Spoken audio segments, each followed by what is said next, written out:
Salam jumpa dengan Kansunuddin Channel. Kita kembali jumpa dengan Kansunuddin Channel. Pada kesempatan ini Kansunuddin Channel menampilkan ruang mahasiswa. Tentang apa dan bagaimana? Mari kita simak dan cermati.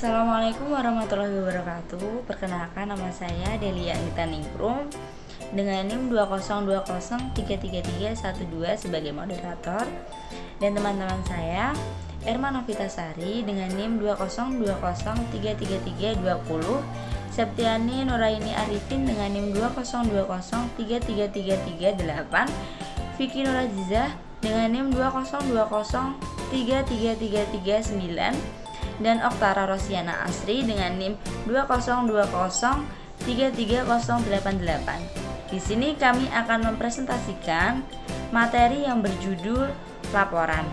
Selamat menyaksikan. Baik, saya akan membacakan slide pertama. 1. Pengertian laporan. Dalam melaksanakan berbagai tugas atau kegiatan, kita selalu diharapkan atau bahkan diwajibkan untuk membuat atau menulis laporan. Laporan sebagai penanda bahwa pelaksanaan suatu kegiatan telah selesai. Oleh sebab itu, laporan merupakan pertanggungjawaban paling akhir dari pelaksanaan suatu kegiatan. Mengenai bentuk atau jenis laporan mengikuti bentuk atau jenis suatu kegiatan yang dilaksanakan. Misalnya, kegiatan penelitian, praktik di laboratorium, seminar, lokakarya, dan rapat. Tentu bentuk laporannya berbeda-beda. Berkaitan dengan hal tersebut, maka kita harus memahami pengertian laporan terlebih dahulu sebelum memahami jenis-jenis laporan. Menurut Kamus Besar Bahasa Indonesia 2001 640, laporan adalah segala sesuatu yang dilaporkan. Adanya keraf menyatakan laporan adalah suatu cara berkomunikasi untuk menyampaikan informasi kepada seseorang atau suatu benda karena tanggung jawab yang dibebankan kepadanya. Kedua, pemberian laporan. Pemberian laporan dapat berupa perseorangan, kelompok atau tim, badan atau institusi yang ditugaskan untuk melaksanakan suatu kegiatan atau aktivitas tertentu. Laporan juga dapat disusun oleh seseorang, badan, instansi, pemerintah untuk disampaikan kepada seorang, badan, institusi, pemerintah yang dianggap perlu untuk mengetahui proses hingga akhir pelaksanaan suatu kegiatan atau aktivitas. Pada kasus pertama, misal seorang mahasiswa ditugaskan oleh dosennya untuk melaksanakan observasi suatu objek tertentu, maka ia harus membuat laporan yang bersifat perseorangan atau individu kepada dosen tentang tugas observasi yang dibebankan kepadanya. Laporan bisa juga disusun oleh suatu badan atau institusi pemerintah. Misalnya, pemerintah desa setiap bulan atau tiap tahun menyusun laporan untuk diserahkan atau dilaporkan kepada pemerintah kecamatan. Dinas-dinas pemerintah tingkat kecamatan setiap tahun membuat laporan secara tertulis kepada dinas-dinas pemerintah tingkat kabupaten. Mengenai kasus kedua, misalnya berbentuk yayasan sosial, setiap selesai melaksanakan atau kegiatan membuat dan mengirim laporan kepada seseorang atau badan maupun institusi pemerintah, meskipun bentuk laporan tersebut tidak diminta. Hal ini dilakukan oleh yayasan yang bersangkutan sebagai wujud pertanggungjawaban mereka kepada seseorang badan atau institusi pemerintah. Wujud pertanggungjawaban ini disebabkan oleh satu orang, badan atau institusi pemerintah yang diberikan laporan telah memberi bantuan atau menjadi donatur.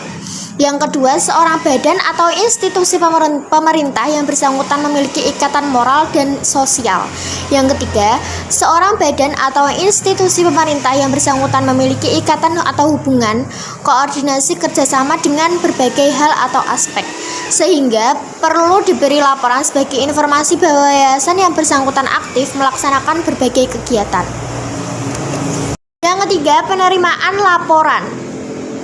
Penerimaan laporan bisa berupa perseorangan badan atau institusi pemerintah. Penerimaan laporan yang berbeda-beda atau perseorangan, badan atau institusi tersebut mengakibatkan laporannya disusun oleh pemberi laporan juga berbeda-beda dalam hal gaya, isi, dan tujuan laporan. Hal ini juga menyebabkan bentuk-bentuk laporan memiliki gaya, isi, dan tujuan bervariasi yang disesuaikan dengan karakteristik bentuk laporan yang dikehendaki oleh penerimaan laporan. Yang keempat, sifat laporan. Suatu laporan dapat dikategorikan baik jika mampu mengetahui fungsinya, yaitu mampu mengetahui pembaca sebagaimana yang diharapkan dapat berupa perbaikan, perubahan, bantuan perkembangan, penegasan sikap, pengambilan keputusan sesuai dengan tujuan laporan. Laporan baik harus ditulis dengan bahasa yang baik dan benar berdasarkan ejaan yang disempurnakan atau EYD. Kalimat-kalimat yang digunakan untuk mengurangi laporan harus menggunakan kalimat efektif, sehingga pembaca laporan dapat memahami gagasan atau isi laporan yang terungkap di dalam kalimat-kalimat itu sebagaimana gagasan atau pikiran yang dimaksudkan oleh penulis laporan. Laporan yang baik juga harus memiliki sifat-sifat sebagai berikut. Yang pertama, laporan harus menunjukkan hal-hal. A. Pelapor harus tahu secara tepat siapa yang harus menerima laporan. B. Beberapa dalam laporan pengetahuan pelapor mengenai permasalahan yang dilaporkan. C. Pelapor harus bisa menyusun laporan yang sesuai dengan tingkat kesibukan penerimaan laporan. Dan D. Pelapor mengetahui selera penerima pelapor. Yang kedua, laporan yang dibuat harus sempurna dan komplit. Oleh sebab itu, dalam laporan tidak boleh mengabaikan hal-hal kecil yang diperlukan untuk memperkuat kesimpulan dalam laporan. Begitu juga dalam laporan tidak boleh memasukkan hal-hal yang menyimpang yang mengandung prasangka atau memihak. Yang ketiga, laporan harus disajikan secara menarik. Pembuatan laporan harus mampu mengemas laporan secara menarik dari segi bentuk, isi, dan bahasa segi alat untuk menyampaikan isi laporan. Dari sisi bentuk yang mencakup cover, kertas, model, jilid, terletak tulisan bentuk huruf, gambar atau tabel, atau tampan data-data statistik jika ada. Sistematika isi laporan dan bahasa yang digunakan untuk menulis laporan semua harus menarik, sehingga menarik baca penerimaan laporan. Baik, saya akan melanjutkan presentasi dari Mbak Vicky. Tujuan laporan. Tujuan laporan tergantung situasi yang ada antara pemberi laporan dan penerima laporan. Oleh sebab itu, jika pemberi laporan ditugaskan oleh penerima laporan, maka tujuan laporan ditentukan oleh penerima laporan. Maka tujuan laporan ada di tangan pembuat atau pemberi laporan. Tujuan suatu laporan pada umumnya mencakup hal-hal berikut ini: untuk mengatasi suatu masalah, yang kedua, untuk mengambil keputusan yang lebih efektif, yang ketiga, untuk mengetahui kemajuan dan perkembangan suatu masalah, yang keempat, untuk mengadakan pengawasan dan perbaikan teknik-teknik yang baru, yang kelima, untuk menentukan langkah-langkah atau tindak lanjut yang tepat terhadap penyelesaian suatu masalah. Yang kedua, jenis-jenis laporan. Berdasarkan pemberian laporan dan penerimaan laporan yang bisa berupa perseorangan badan dan institusi, maka laporan ada beberapa jenis bukunya. Jenis-jenis laporan mencakup laporan: 1. Berbentuk formulir isian, yang kedua berbentuk surat, yang ketiga berbentuk memorandum, yang keempat perkembangan dan laporan keadaan, yang kelima berkala, keenam laboratoris, yang ketujuh format. Laporan berbentuk formulir isian. Laporan berbentuk formulir isian ini pada umumnya belangko daftar isi telah disiapkan. Oleh sebab itu, pembuatan laporan tidak perlu membuat format laporan sendiri, tetapi cukup dengan mengisi formulir laporan yang telah disiapkan. Kemudian diserahkan kepada penerima laporan. Laporan ini biasanya bersifat runtum dan berbentuk angka-angka.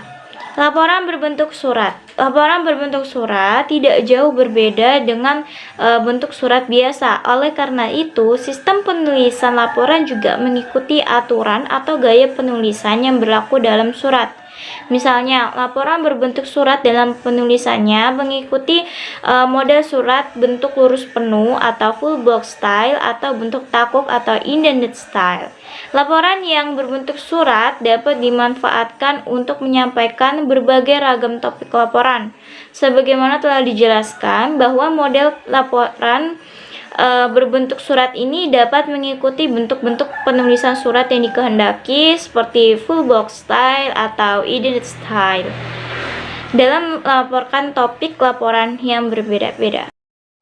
Laporan berbentuk memorandum atau saran, nota, catatan, arahan hampir mirip dengan laporan berbentuk surat, tetapi isinya lebih singkat.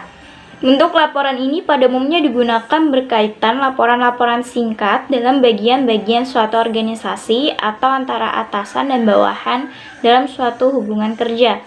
Laporan berbentuk memorandum sangat bermanfaat untuk suatu laporan yang bersifat formal. Terima kasih. Selanjutnya akan dilanjutkan oleh rekan saya. Laporan perkembangan dan laporan keadaan. Laporan perkembangan atau progress report adalah laporan yang bertujuan untuk menyampaikan perkembangan, perubahan atau tahapan mana yang telah dicapai dalam usaha untuk mencapai tujuan atau sarana yang telah ditentukan.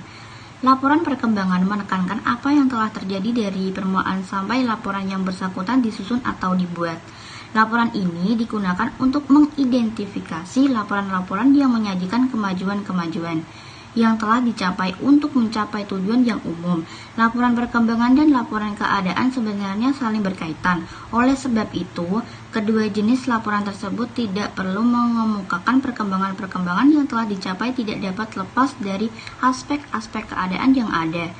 Begitu juga sebaliknya, dalam laporan keadaan juga tidak dapat lepas dari aspek-aspek segala sesuatu yang telah terjadi sebelumnya. Laporan berkala.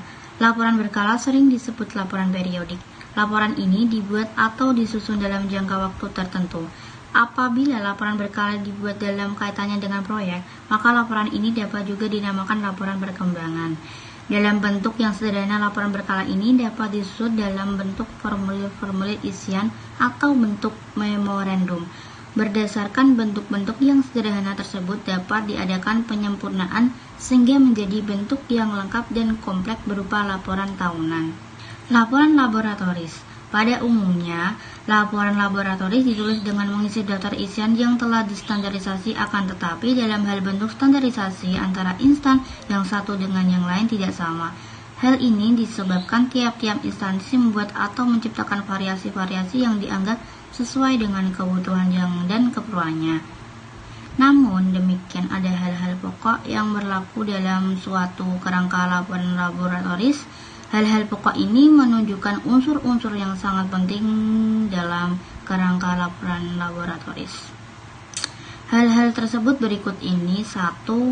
Halaman judul, 2. Objek atau tujuan, 3. Teori, yakni prosedur-prosedur yang ditempuh atau diterapkan, 6. Diskusi atas hasil yang telah dicapai dalam percobaan, 7. Simpulan, 8. Appendix atau tambahan atau lampiran pada akhir laporan atau buku, 9. Data asli. Laporan formal.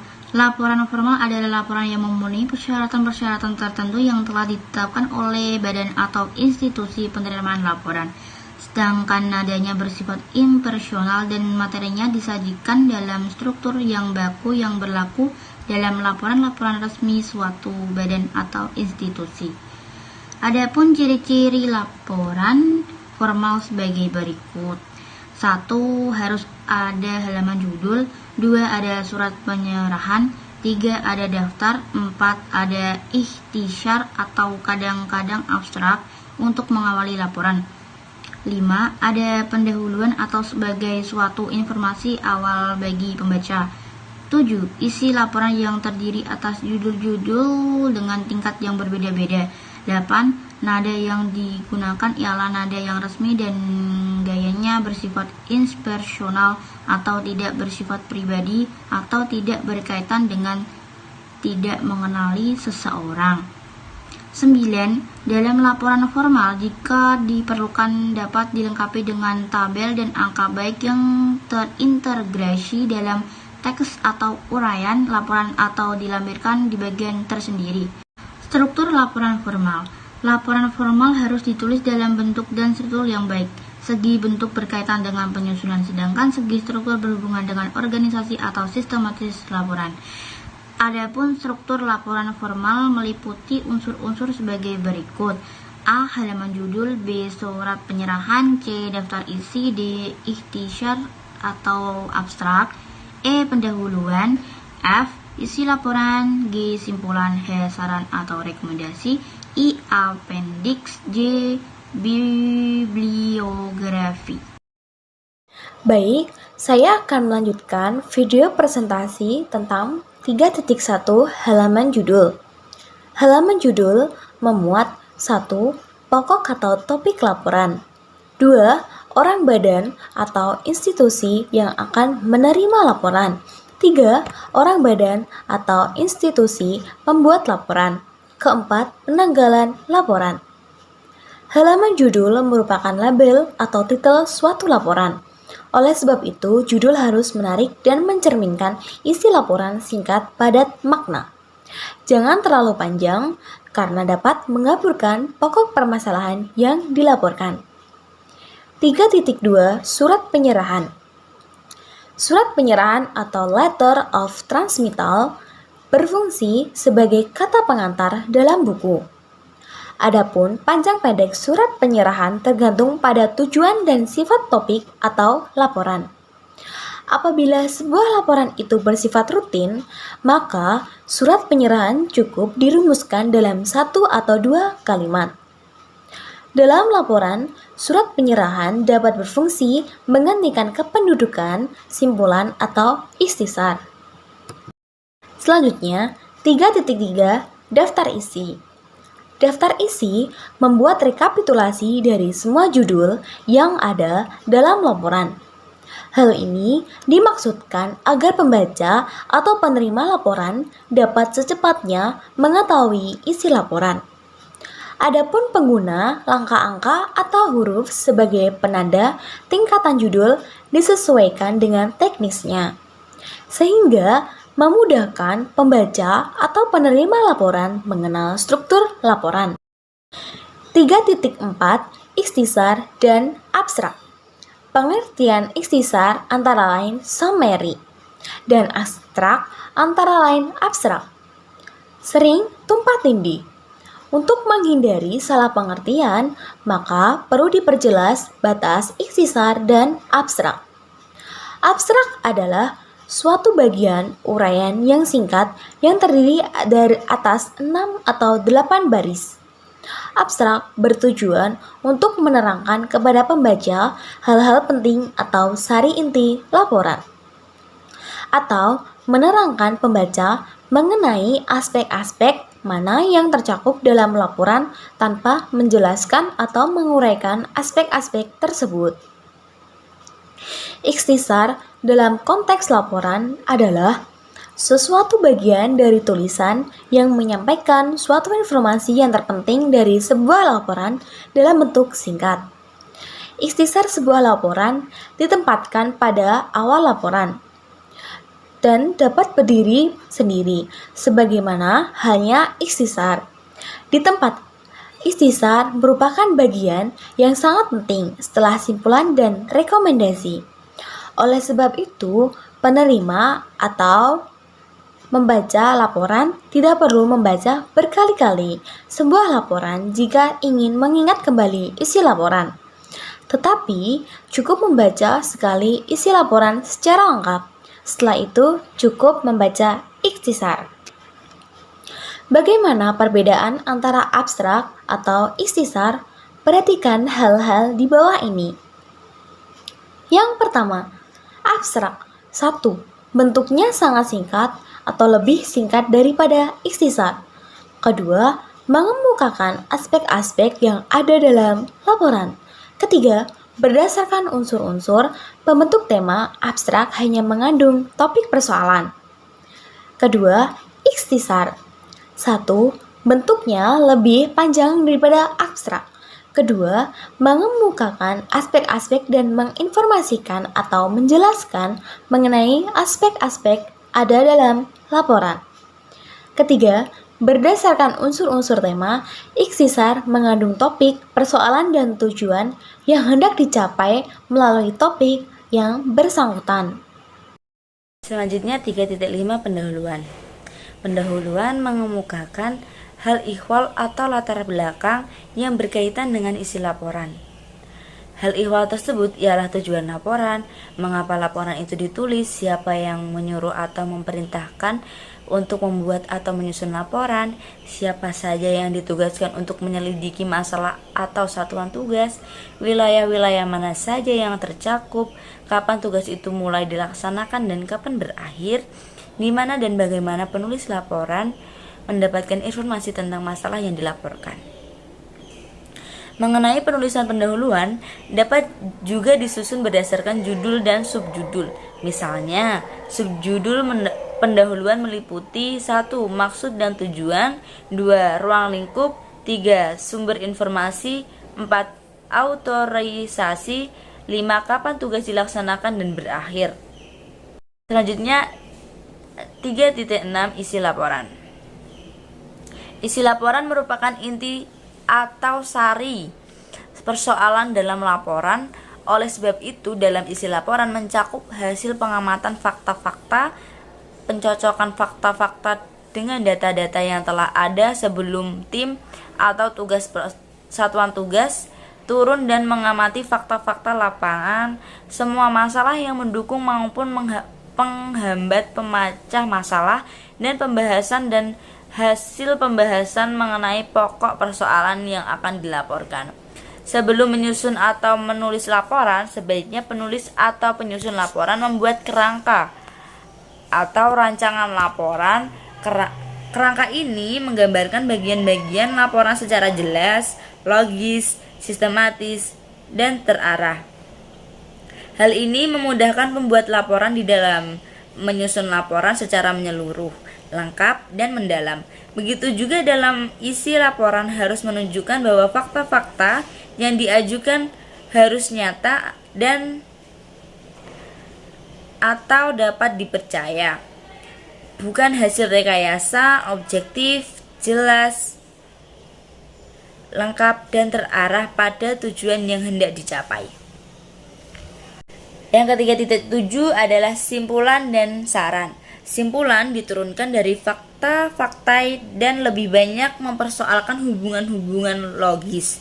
Dalam simpulan menyajikan hal-hal atau butir-butir yang menjawab masalah atau membuktikan argumen berdasarkan kajian yang dilakukan. Ada bentuk simpulan tergantung isi laporan atau urutan penyajian. Saran menyajikan langkah-langkah atau alternatif nama yang dapat diambil agar masalah yang bersangkutan dapat diatasi dengan sebaik-baiknya. Oleh sebab itu, saran-saran yang diajukan atau direkomendasi banyak dipengaruhi oleh sentuhan-sentuhan emosional pembuat atau penyusun laporan. Yang ketiga, 8 adalah bagian pelengkap. Pada umumnya, sebuah laporan jika sudah menyampaikan atau menyajikan simpulan dan saran, maka secara definitif laporan yang bersangkutan sudah selesai. Akan tetapi sering ada bagian tambahan yang dianggap penting untuk melengkapi laporan. Adapun tambahan penting untuk melengkapi laporan berupa lampiran-lampiran atau appendix, seperti surat perintah atau surat tugas, foto-foto, dan peta.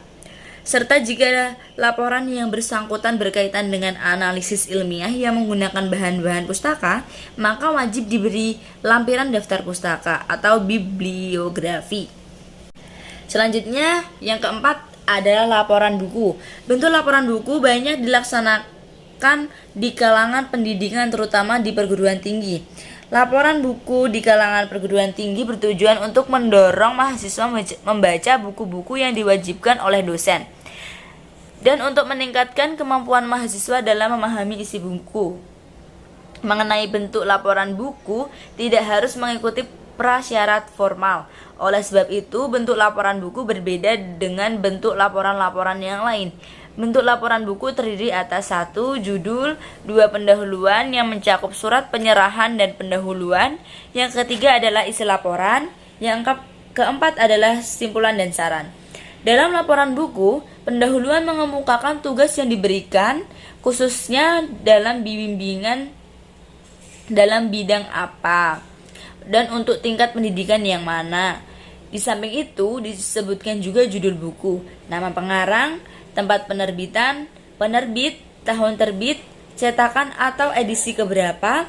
Hal ini yang perlu disebutkan ialah jumlah halaman, jumlah bab, dan tempat juga menyebutkan format buku.